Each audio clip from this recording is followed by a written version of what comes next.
la in syakartum la azidannakum wa la in kafartum inna azabi sangat luar biasa. Coba renungi setelah keagaran kajian ini. Jadi saat pertama ini membahas tentang permasalahan nikmat yang jika itu disyukuri maka sebetulnya kita sama halnya mengikat daripada nikmat-nikmat Allah itu sendiri. Nah, namun apabila kita tidak bersyukur atas nikmat-nikmat Allah Subhanahu wa taala, maka sebetulnya hakikatnya kita membuang daripada nikmat-nikmat Allah itu sendiri. Man lam yaskuri ni'ami faqad ta'arrada li zawaliha wa man syakaraha faqad qayyida bi iqalaha. Jadi barang siapa yang tidak bersyukur atas nikmat Allah Subhanahu wa taala, maka sesungguhnya dia telah membuang nikmat Allah itu sendiri. Maka di dalam dalil-dalil yang sangat masyhur kita dengar nanti bahwa la in syakartum la azidannakum wa la in kafartum inna azabi lasyadid. Jika engkau bersyukur atas nikmat-nikmatku, maka aku akan tambahkan nikmat itu. Nah, itu yang disebut dengan kita mengikatnya. Jadi kita mendiamkannya di diri kita sehingga nanti dia akan bertumbuh. Semakin kita bersyukur maka dia akan semakin tumbuh nikmat itu, beranting, bercabang-cabang, bahkan nanti dia akan berbuah. Nah, lagu apabila engkau ingkar, kufur terhadap nikmatku, maka sungguh azabku sangat pedih. Nah, artinya bahwa kita kalau tidak mampu bersyukur, kita sudah mengusir nikmat itu padanya. Bahkan dia akan diganti dengan sesuatu yang kita tidak kehendaki, yaitu dalam bentuk azab. Nah, ini. Syukur nikah, kenapa sampai sedemikian rupa dijelaskan, ditegaskan oleh Allah Subhanahu wa taala? Kalau tidak bersyukur maka terimalah azabnya. Kalau bersyukur maka terimalah penambahan nikmat Allah Subhanahu wa taala. Kita diberikan sesuatu itu artinya nabi makna kalau kita diberikan sesuatu oleh seseorang misalkan.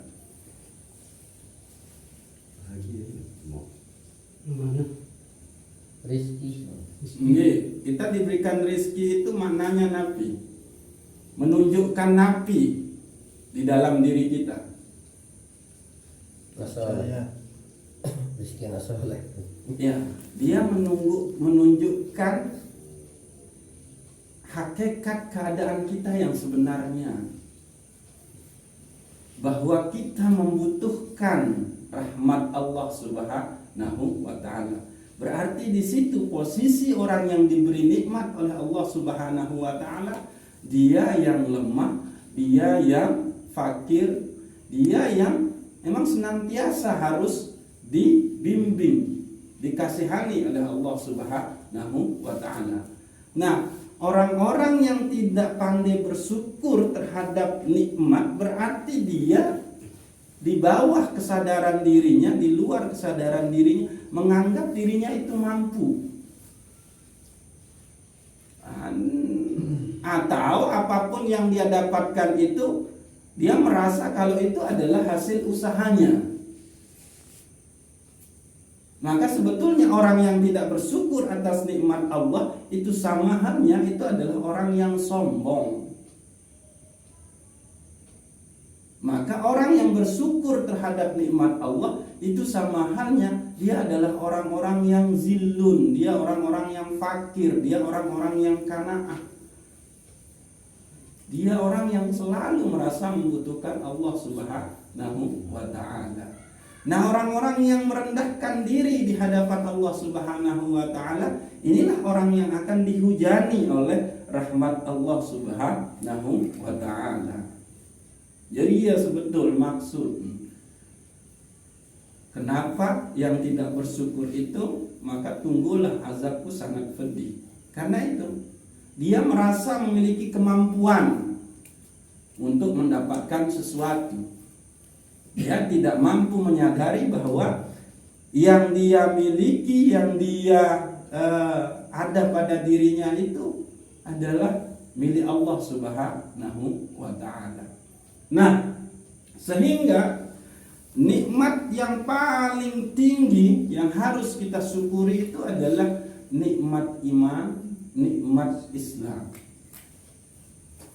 Nah, nikmat telah diutusnya Nabi Muhammad sallallahu alaihi wasallam.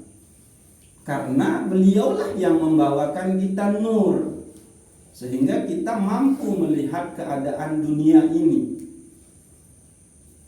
Dan kita pun mampu insya Allah akan berjalan menempuh kehidupan yang bakok nanti di akhirat. Bisa bagi siapa? Muhammad Nabiyuna sallallahu alaihi wasallam. Maka ini yang nikmat tertinggi. Nah, cara bersyukur terhadap nikmat iman, Islam dan Nabiyuna Muhammad sallallahu alaihi wasallam adalah nikmat iman itu wala tusrik. Caranya adalah jangan engkau mensekutukan Allah Subhanahu wa taala. Tetapkan Allah di dalam kalbu kita. Nah, cara bersyukur terhadap kehadiran Islam sebagai agama kita adalah menjalankan syariat-syariat Allah Subhanahu wa taala. Nah, cara kita bersyukur atas terutusnya Nabi Muhammad sallallahu alaihi wasallam, ikuti sunnah-sunnah Nabi Muhammad sallallahu alaihi wasallam. Sehingga Syekh Abdul Qadir Jailani menegaskan bahwa ikutilah dengan ikhlas segala apa yang sudah ditinggalkan oleh Rasulullah sallallahu alaihi wasallam, yaitu dari sunnah-sunnah beliau, baik itu dalam masalah qaul, fi'il maupun takrir. Jadi itu yang disebut dengan malam yaskurin ni'ami faqad ta'arrada li zawaliha wa man syakaraha faqad qayyida bi iqalaha. Nah, pembahasan sesak kedua niki adalah ternyata alam niki dia memiliki dua keadaan. Dunia niki, alam niki, dan dia memiliki dua keadaan. Ada yang zahir dan ada yang batin. Nah, jadi al-akwanu zahiruha izzatun wa batinuha ibratun. Jadi alam niki zahirnya adalah tipuan belaka. Coba lamun desrio lelong kayu oleh atas air berembe kejarian lelong kayu ni kan tergantung air kan, mau bergelombang air berarti air lelong kayu nu gelombang. Itu jadi kita telah terlalu ditipu oleh zahirnya dunia ini. Nah, zahirnya dia berupa tipuan semata. Wa batinuha ibratun. Dan nilai batin dari alam ini adalah peringatan, pelajaran bagi manusia. Mana dia sisi batinnya daripada alam ini? Kita menemukan hakikat dia yang maha di balik alam ini, melihat yang tidak terlihat dari yang terlihat. Niki. Itu seriuan sak endek penggitan lengan sak penggitan.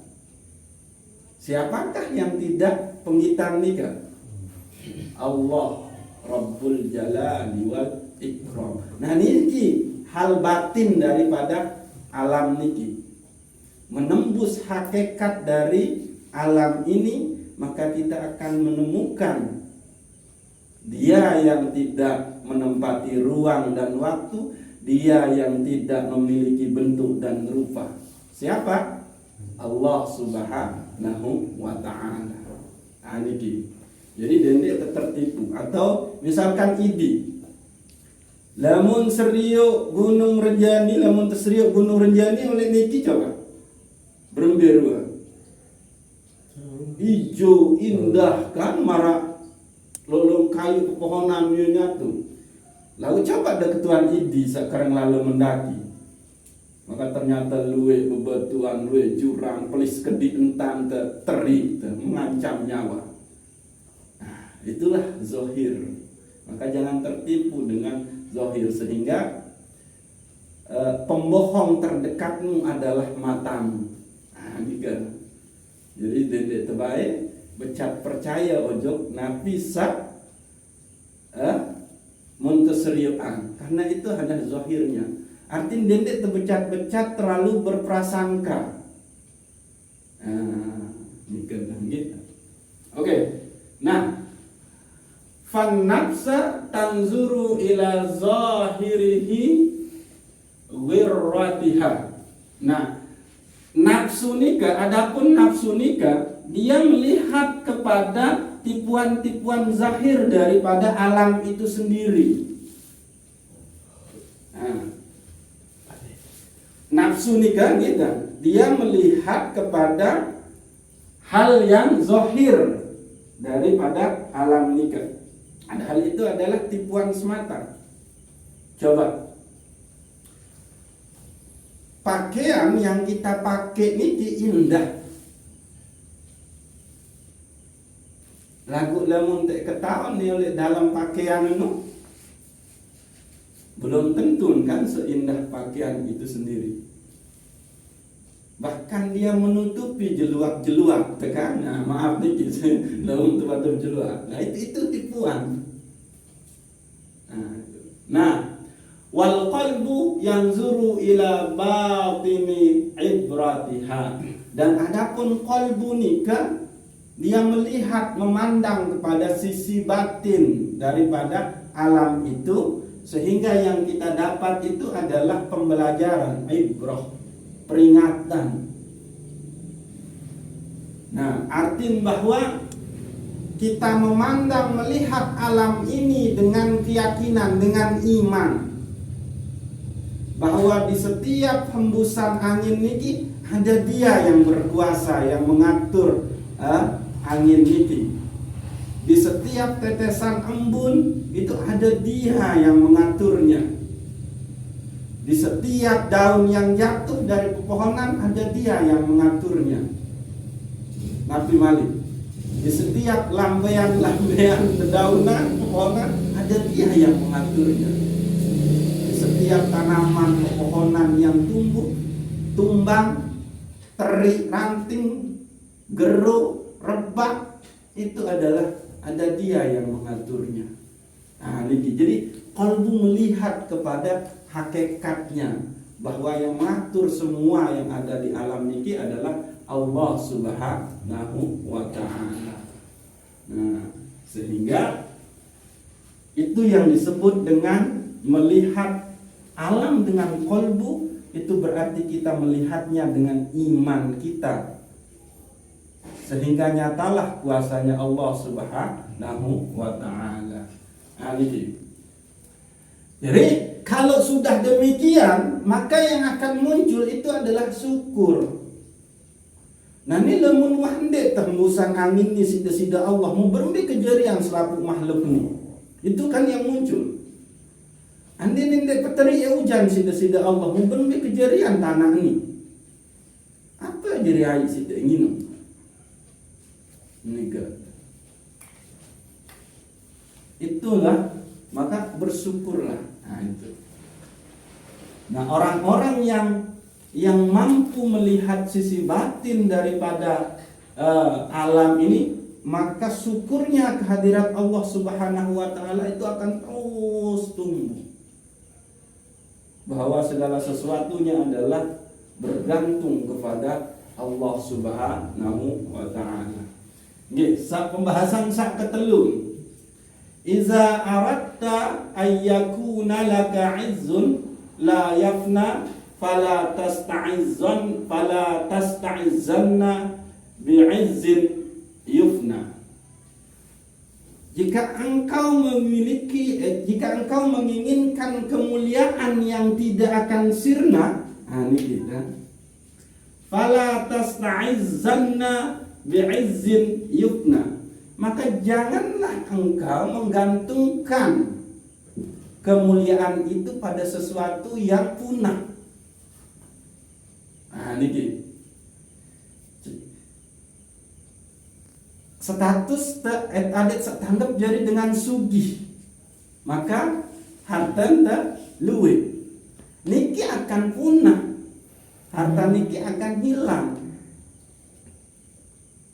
Yang kena dende sandaran kemuliaan itu pada sesuatu yang akan binasa. Nabi balik atau sandarin ke kemuliaan ojo kepecuan beribadah. Waktu beribadah, ibadah kita itu akan hilang pada saat kita sudah tidak mampu lagi beribadah.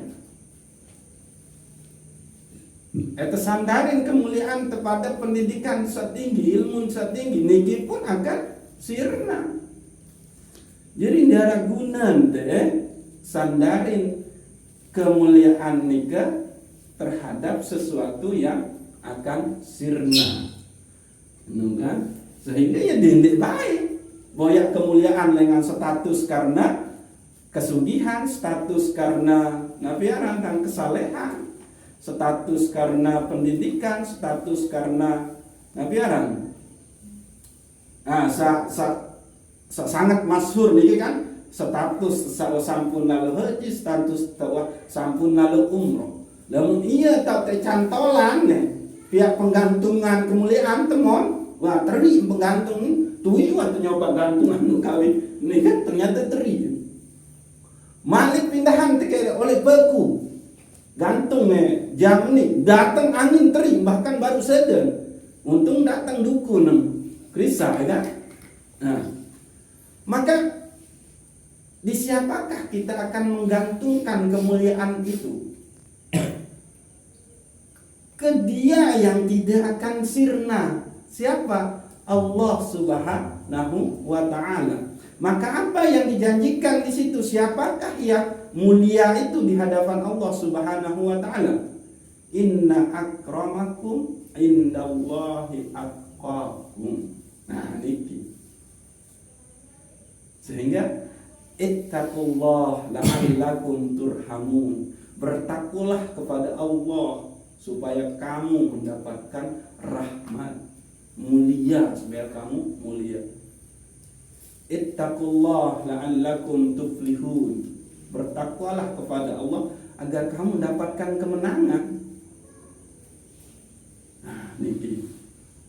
Jadi kalau kita menginginkan suatu pengakuan kemuliaan, maka janganlah engkau menggantungkannya kepada sesuatu yang akan sirna. Artinya status dunia ini kiandar kenen. Dendek tebangga-banggaan lalu. Lamun arah kelebihan rizki, segera kasih yang membutuhkannya. Karena barat tercabut kesempatan berdua rizki ini teroper menuju sak lain sida Allah.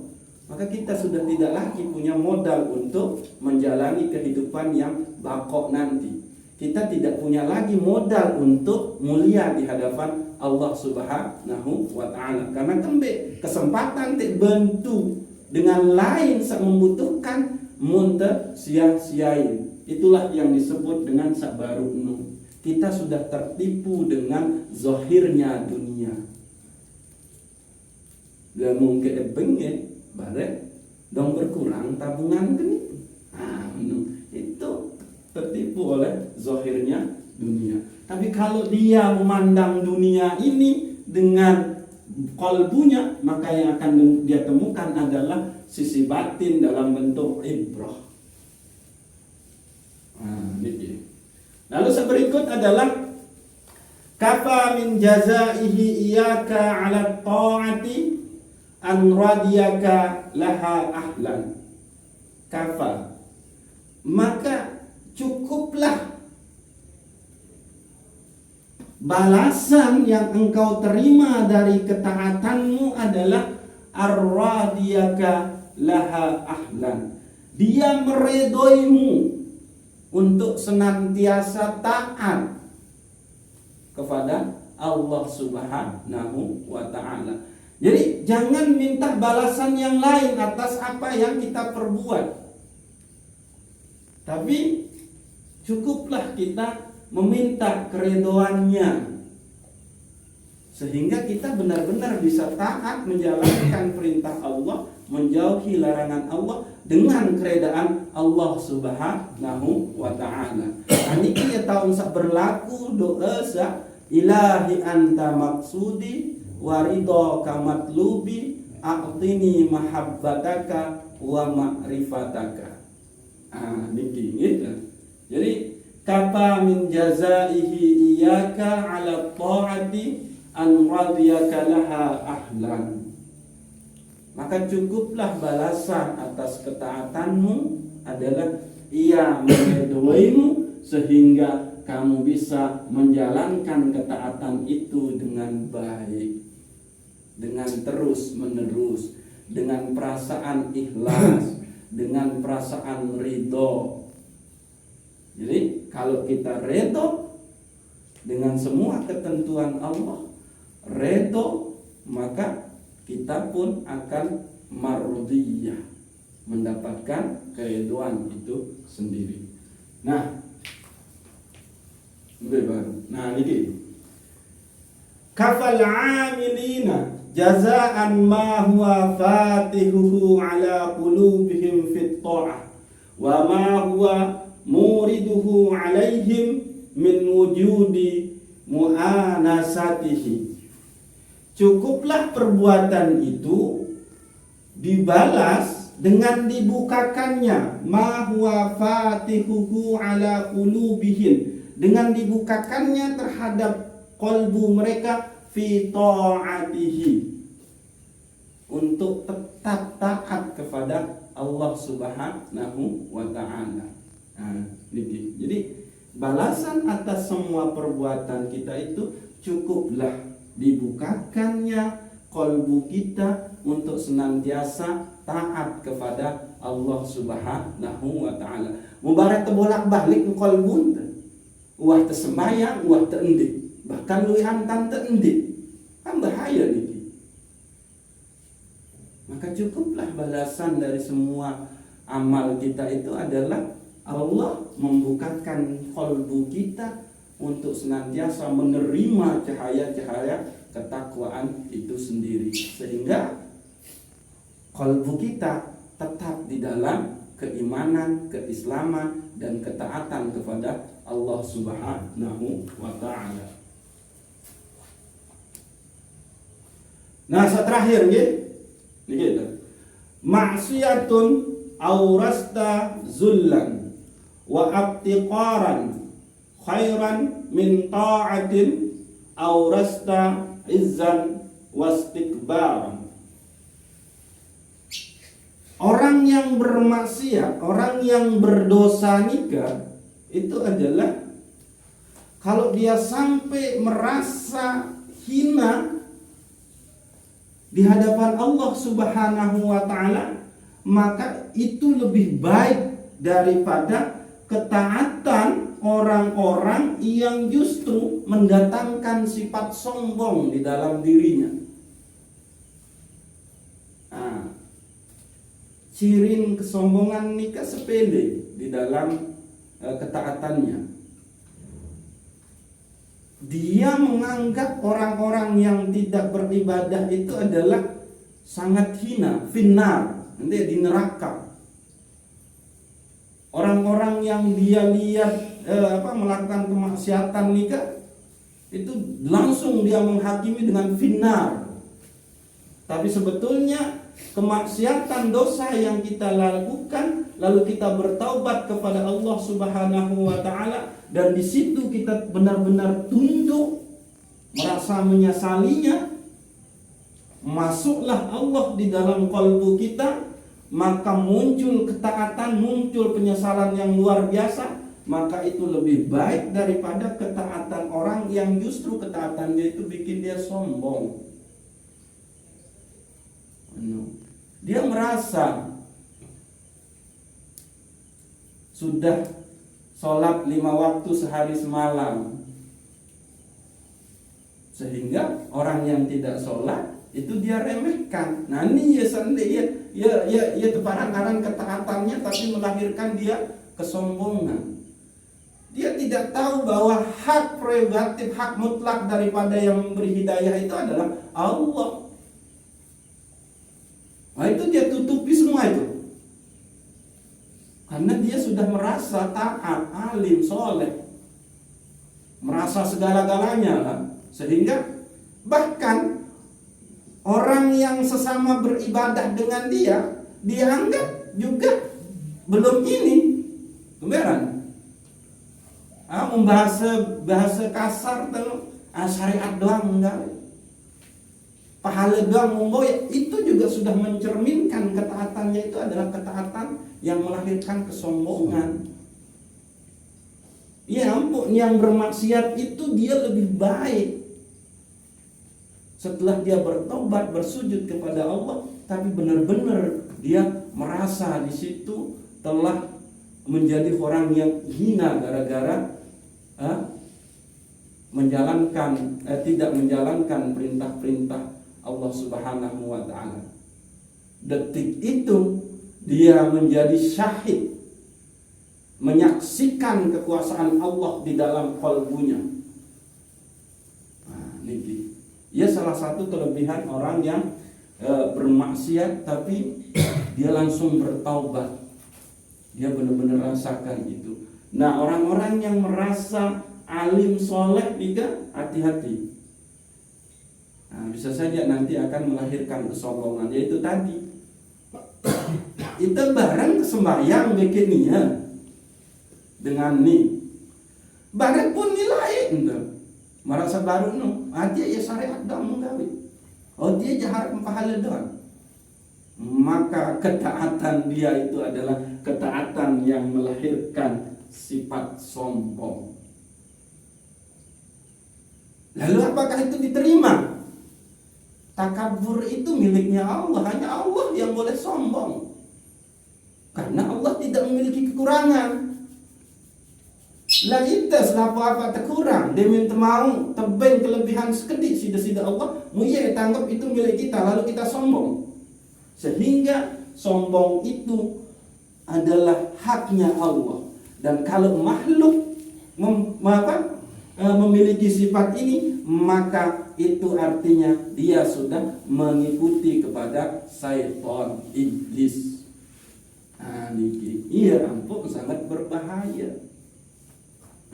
Jadi onya-onya gitu, yang terbaik Nabi akan terlalu becak menilai dengan nuh dari penampilan kebenaran sembahyang tetap kan, terus puasa tetap, tapi kita tidak tahu sisi batinnya seperti apa. Pun saudara-saudara kita yang masih belum diberikan hidayah oleh Allah, masih berada di dalam kemaksiatan, pun jangan kita nilai negatif. Karena semaling-maling, setuselak, sepezina-pezina, sepemabuk-mabuk, ketuan oleh ketuan, sei Allah, sei Tuhan, Allah unin berjawab. Atau ada sempatan ulah Nabi Muhammad oleh dunia bermaksiat ini gedek. Nah itu yang harus kita, dia masih memiliki iman. Adapun zahir daripada perbuatan-perbuatannya, maka insya Allah Allah nanti akan memberikan hidayah atasnya, sehingga lahirlah perbuatan-perbuatan yang baik di dalam dirinya. Dan itulah cermin dari iman yang masih kepada Allah Subhanahu wa taala, iman yang masih terhadap Rasulullah sallallahu alaihi wasallam. Atau itu robet di Quran oleh julun maling dia. Pasti gedek tuh. Kurang ajar. Mudah-mudahan Allah Subhanahu wa taala membukakan qalbu kita sehingga kita mampu melihat yang batin dari segala sesuatu. Nah, kita terhindar dari tipu daya yang zahir. Wallahu a'lamu bissawab. Assalamualaikum warahmatullahi wabarakatuh.